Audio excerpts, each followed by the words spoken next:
Welcome back to Plain Speak, where we dive into the nexus of technology and customer support for a super short lunch half hour.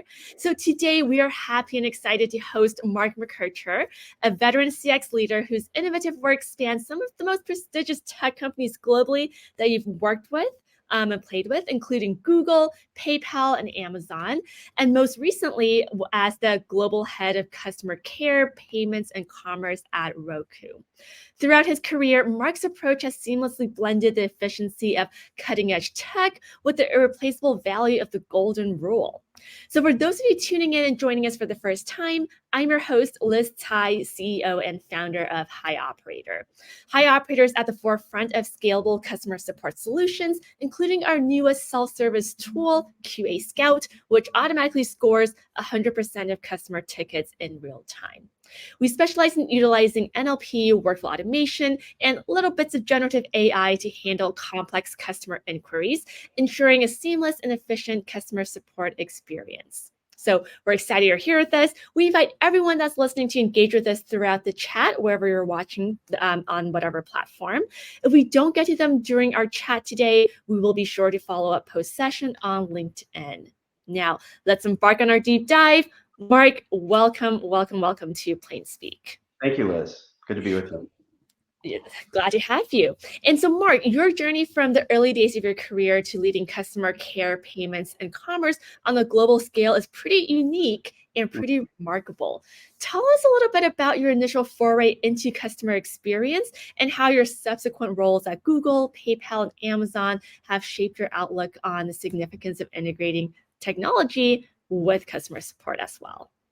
Yeah, sure. Absolutely. Thanks, Liz. Again, my journey into CX in this industry was somewhat unconventional, but really formative for me. I started out thinking I might go into journalism and politics, which were something I was interested in earlier in high school.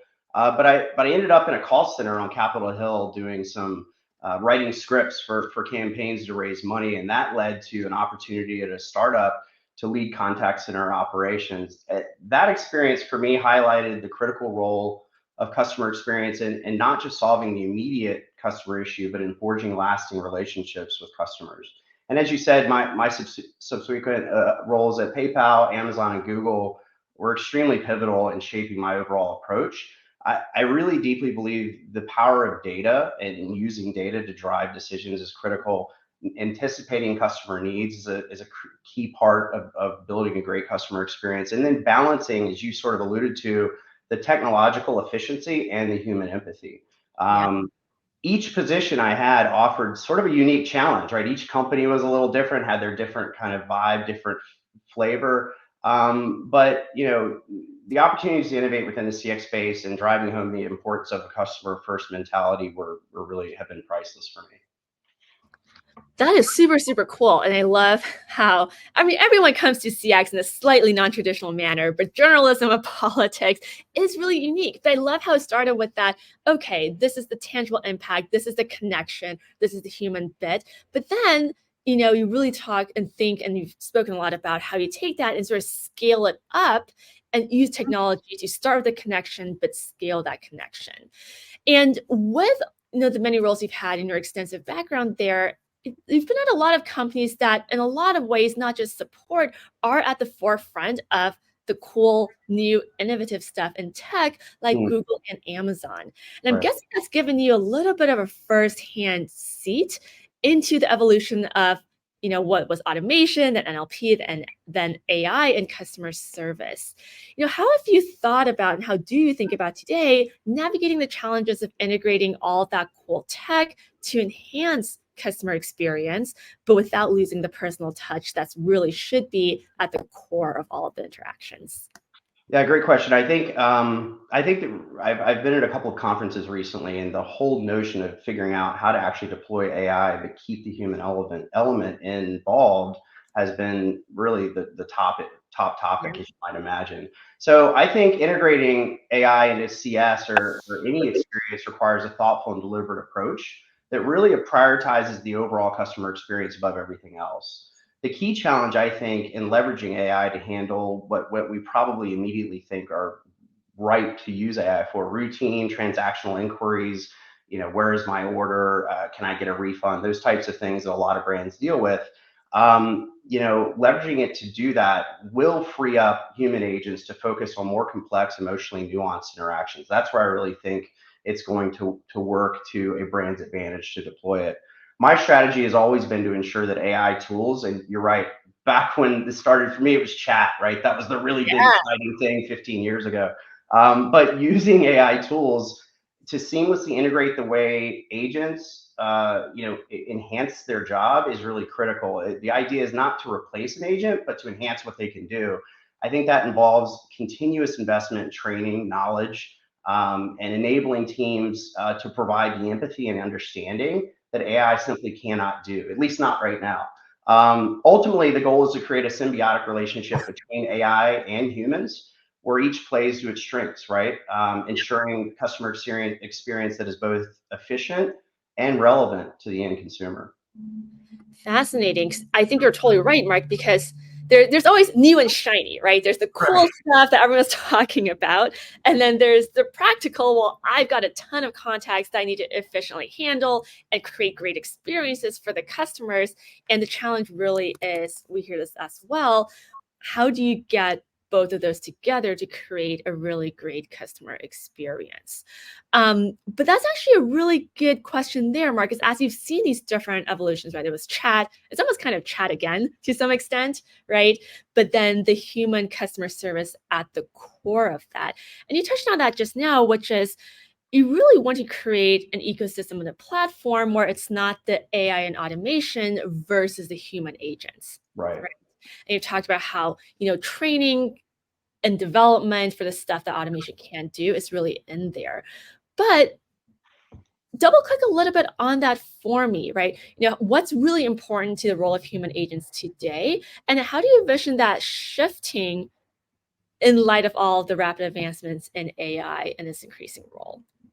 Yeah, I remember my first TGIF, which is the weekly all hands that happens at Google in early 2013, and the company had just released the Nexus 5 phone, which was the first phone they shipped, and it was a disaster because they hadn't prepared. Didn't have folks staffed and so forth. And it was a really formative experience because I went to that TGIF and Larry and Sergey, the founders of Google, because of that experience and having it being escalated to them through their senior staff were aware of it. And they talked about how we've got to be able to write an algorithm to solve all customer inquiries. There has to be a way that we can do this, which was super fascinating for me because I was Yeah. just hired to help them figure out an outsourcing strategy, which is all about humans, right? It wasn't about technology at that point. But today, we still can't solve the vast majority of transactional use cases. So the conversation that we're having really isn't new. The technology, though, as we talked about, is starting to really, really improve significantly. I think I think as AI becomes increasingly capable of managing the simple inquiries like we talked about, where's my order, returns, cancellations, refunds, human agents will need to adapt by continuously growing their skills for dealing with the more complex and nuanced issues that require empathy, creativity, and a deep understanding of what the customer needs, right? Even some of the best AI technology out there right now, you still need a human to do a quick QA of the bot, of the machine, to make sure it understood the customer's intention, right? But the evolution will not diminish the importance of human agents, right? I think it will only elevate their role, making them more indispensable for providing the kind of personalized support that builds loyalty, right? That drives engagement from consumers.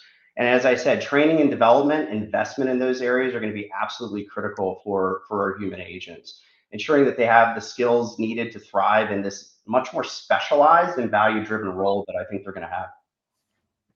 It's so interesting that Nexus was what, 10 years ago that launch? It was 2012. Yeah, 12 now. Yeah, Yeah. so even 12 years ago, ask a tech person and their first instinct is there's got to be an algorithm. Right? There's Yeah. got to be an algorithm to automate this. And it's really cool actually though in the last 10 years to see how that with better workflow automation and bits of generative AI is hopefully starting to become a little bit of that reality. To double click on what you just said though, Mark, when you talk about preparing agents for a world where automation plays a much larger role, and also sort of trying to bridge that gap between Mhm. when does automation stop and when does the human step in. Do you have any maybe advice on how a CX leader can really think about structuring that? How do you really think about structuring when does automation start and stop? And then where do you look and how do you look for opportunities to level up that agent? Yeah, it's a great question. I was lucky enough to attend an event last night where I saw senior leaders from Microsoft and Sonos talk about this, who've actually deployed some AI Yeah. technology in the last year, and the message was consistent. It was really about being very deliberate and very focused on what we as practitioners in the space want to have the AI accomplish, and Mhm. having really clear measurable goals and having outcomes, is really critical. The one thing that I think is important to keep in mind that I've heard quite a bit recently is being really careful about over promising early. And what I mean by that is the executive suite needs to understand that as we as CX leaders figure out this new technology, there's going to be 6 months, a year, maybe even 2 years where we have to have our old tech stack sitting there to do a baseline against what the new tech can do. And so I think that's really important to keep in mind. Yeah, the idea of that baseline, really setting expectations. This sort of sounds like, you know, the world of the future is a ton of automation driving a ton of ROI and savings and instant, amazing customer experiences. But the world of today is a lot of humans in that. And I think what I just heard here was step zero is sort of to like benchmark, right? Is to Right. not throw out the existing, but start to build side by side and really build improve points, right? To think about what that next step is. Yeah, absolutely. And I think it's about taking some critical metrics like customer effort. I think talked to a gentleman last night at Sonos who leads their care organization, and he uses that as a leading indicator, which I'm a huge fan of. Right? If you can lower overall customer effort and use the automation technology to do it, there's a tremendous amount of data out there that suggests customers are going to be more loyal. Right? Because using the old metrics of CSAT and NPS are important, but they're not leading indicators, they're lagging indicators, right? So Yeah, when you start thinking about how to deploy automation, you also need to think about what are your KPIs that you're likely going to be focusing on the most. And some of the ones we've all used for 20, 30 years may not be as relevant anymore. definitely. Because there's also that in a world where your customer service team is really a combination of human agents and autonomous agents, Right. right? What are the KPIs that you think about for the team together? And then where do the KPIs sit with the human agent versus the AI, right? Because one thing we started to see with some of the folks we work with is there's a ton of automation that's bringing away the transactional volume, but that Mm. means that things like productivity in terms of raw solves or average handle times are actually going up for the human agents because there's a completely different distribution of what they used to do versus what they do today, which is more interesting, but maybe harder and more time consuming. Right. Right. Yeah, absolutely. So let's bring this back to the people element a little bit Okay. because I think that part is really interesting and is really changing, right, in a lot of ways. And you talked about how the AI automation software implementations and the agents need to be in alignment as much as possible to result in a successful implementation, right? Right. And I know I've heard you talk about crediting Amazon with deeply influencing how to treat people. Tell me Right. a little bit about how you've used this philosophy in the past to build internal teams and foster meaningful relationships with BPOs at Roku, but then also in the world of automation, how you think this shifts a little bit and how CX leaders can continue to pursue success in building internal relationships with internal teams and BPOs with a lot of automation in the mix. Yeah, yeah. Amazon was absolutely fundamental. I'd been at PayPal for 4 or 5 years before joining there, where we had 3 to 5 minute wait times at all times. There was a toll number to call. Like the whole idea of customer experience was sort of foreign. It was like dealing with this thing you sort of had to deal with. So going to Amazon, which is, I don't know how it is now, but 12, 13 years ago, in everything that we did, everything started with a customer and went backwards. So I really learned about making the customer the center of everything, and treating the customer like an invited guest, right, at your home, right? That was a really big part of Amazon. And so I took that experience and tried to deploy that in what I did in other places at Google, most recently at Roku.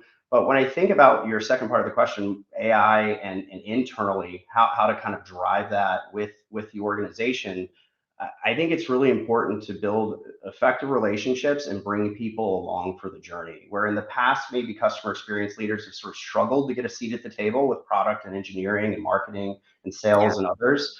I think in today's world, it's not going to be near as hard to get that seat at the table, but it's going to require a really solid, showing up with the problem we're trying to solve with automation and showing yeah. up with voice of the customer data. Those are really the two key things I think are going to be required to have CX be a leader as we move forward in some of these brands. Absolutely. Yeah, have the data to have a seat at the table because it's a much more instrumented world that maybe we're moving into. And it feels kind of like a transition that maybe like marketing made a little bit earlier, right? Where it's not so qualitative anymore. There really is so much automation and instrumentation in the system that there's a lot of opportunity for quantitative data Right. to conversation. Sure. Now, follow-on question, and this is a little bit of a rift question on this, is it feels like 10 years ago there was a much clearer path to being a customer service leader, right? Mm, Where you yes. sort of grew up in the team world, you had to know how to manage your internal teams, your BPOs. There were, like you said, the metrics that we all looked at for 10, 15, 20 years. And it feels like the CX leader of tomorrow is going to be a little bit different. What are the different tangible skill sets there? Because you have to be a lot more data fluent, maybe in some ways. Oh, absolutely. I think having, when I was just at Roku, one of the things that the company did, I think that was super intelligent, was deploy data scientists within this care division, within the payments division, which I sat within, and had them be an integral part of the team. They weren't just some team. When I remember, 15 some years ago when I was at PayPal, there was this whole data org that you sort of dealt with when you needed a report to be Interesting. published. But now it's about making the data scientist a part and integrated into the team. The Mhm. data scientist we had at Roku, right, would come to me with problems that he saw in our experience and provide suggestions, which I think just highlights, to your point, how critical having data and so data is one. I think in today's world also it's really critical for CX leaders to be thinking about the human experience, right? I think ChatGPT started it, and it's continuing. The snowball has kind of begun to roll down the hill. Um, People are worried, right, about like how much automation is too much, right? How fast is this going to happen? As we talked about a little bit earlier, I think it's really important to remind teams, and the leader needs to be the one driving this, that the idea is not to remove humans from the equation.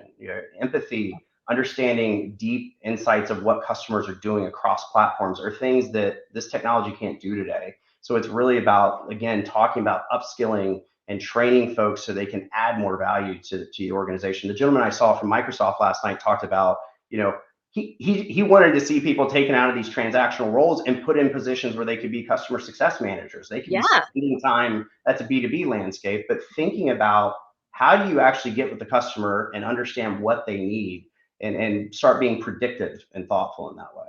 Yeah. that's awesome. Because in many ways, that's such an exciting role for the agent, right? To be moving away from transactional and into almost a revenue generating, upselling Right. success type role. That's Absolutely. super, super exciting. Um, that's a lot going on for the customer experience leader of today. So when you sort of synthesize all of this, Mark, and considering your vast experience across different sectors within the tech industry, from your perspective, what are the most pressing challenges facing customer support and customer experience leaders today? We've touched on a lot of them, Right. but then how can they effectively address these issues to not only meet but exceed customer expectations in the new world? Yeah, the landscape, the customer experience landscape is incredibly complex, more complex than ever, primarily due to this rapidly evolving, the rapidly evolving customer expectations, continuous advancement of technology we've been talking about, right? Yeah. I've been a few places. I mean, kind of call it the Amazon problem. Like they solved the problem of where my stuff is because I have an app I can look at, and I even know where on the driver's route my package is. It's gotten that good. Yeah. Well, that type of expectation is consumers have that. They just do because they've got that experience. But one of the most pressing challenges is maintaining right this deep and nuanced understanding of what customers need in our digital first world, right? Customers today expect instant, personalized, seamless experiences across every touch point. Meeting these expectations requires a robust integration of, as we talked about, data, now AI, and the human insights to deliver personalized experiences at scale, right? I think that's really important to call out.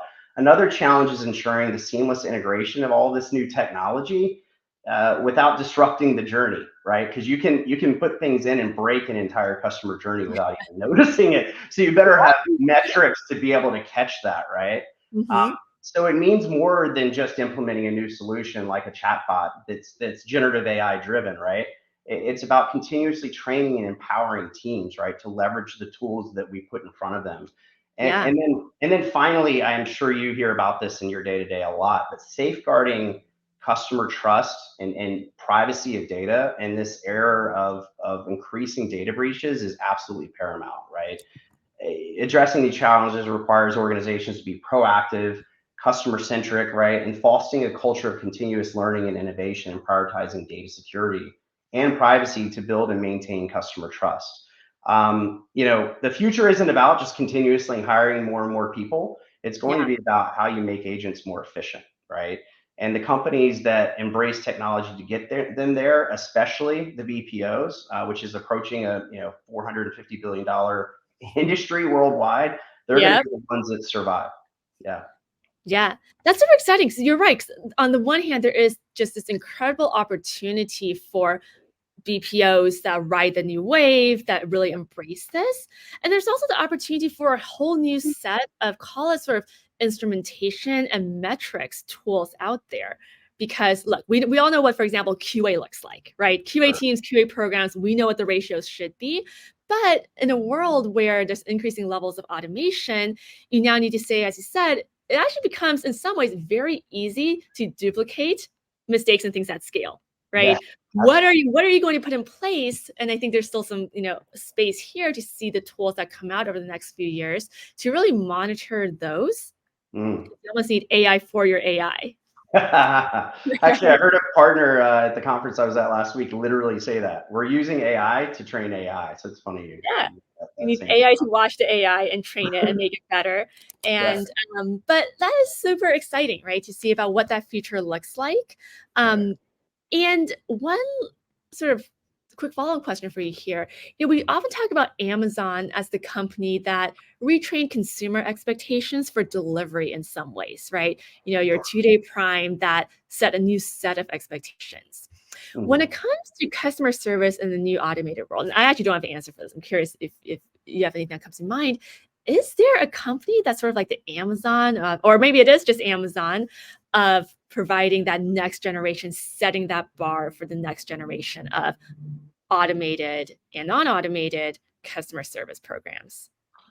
Um, yeah, it's funny you say that. Yeah, I think Amazon's always on the cutting edge. I think the culture's changed dramatically since I was there, and there were I think 60,000 employees. Now there's like 1.5 million or something worldwide. Amazing. So Yeah. the scale is so I'm continuing that culture Small and country. that way of innovating and trying to, but I still believe they keep the customer first. A Yeah. couple of brands that jump out to me right away that I've been studying a bit recently are Costco. It's just because me and my family are massive Costco fans and consumers. I always joke I should just give one paycheck a month, right, and just move on and call it a day. But it's an amazing experience that they provide. I think that the simplicity. One example is it's not about how quickly your thing's going to be delivered, but Costco has this belief that it doesn't really matter how long. I think they have a 90 or 180-day return policy. Could you imagine returning something like 90 days later? So I think that's innovative. Chewy, the pet, I don't actually have a pet, but I've read a lot about them and their ability to lead. And I just actually had a personal experience a couple weeks ago with Maui Jim sunglasses, which I wouldn't think of as like a brand that would be Huh. like, oh wow. But if you ever experience it, I'd had it happen once before 6 or 7 years ago. I broke a lens and I called, and I went through. It was an IVR that led me through to a human agent in the U.S. He was in Peoria, Illinois, which is where their U.S. base is, and he had me a new pair of glasses, ordered and out the door in like 3 minutes, and it's fantastic. Incredible. Maui Jim's one to check out too. Definitely. I do need some new sunglasses, and I've got about 300 pounds of dog. So those definitely resonate. As we go to the end here, Mark, so every Plain Speak, we do a rolling question. So yours is coming Correct. from Sophie Conti, a CX expert who started in luxury customer experiences and now runs her own consultancy, CS Lab.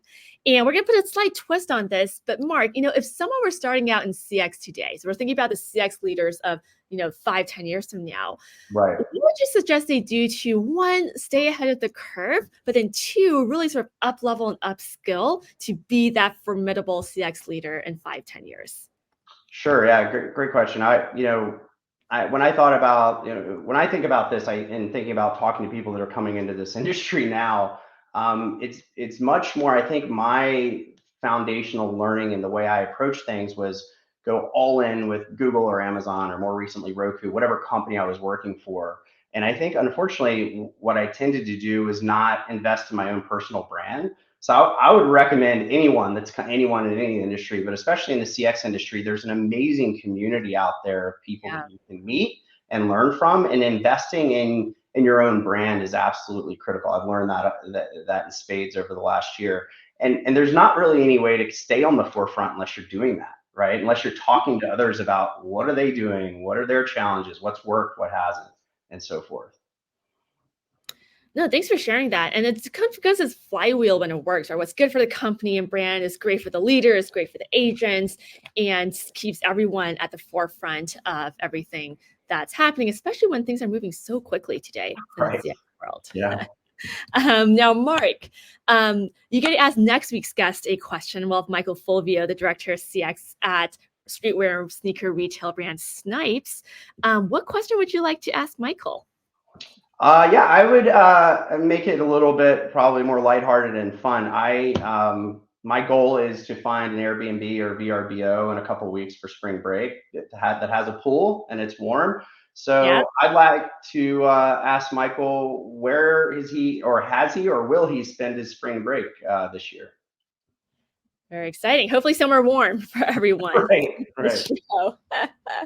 show. Mark, thank you so much for spending time with us today and sharing some of your lessons from both Google and Amazon, Roku, and beyond on how CX continuously evolves. Really appreciate taking the time to share your experiences and perspectives with us here on Plain Speak.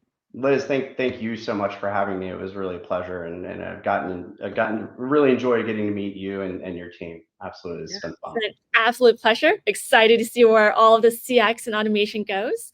And for everyone else here who joined us, thank you so much for coming and spending a few minutes with us over lunch. Please do be sure to tune in for our next episode on April 3rd, 1 p.m. Eastern. We'll be chatting with Michael Fulvio, the Director of Customer Experience at streetwear and sneaker retailer Snipes.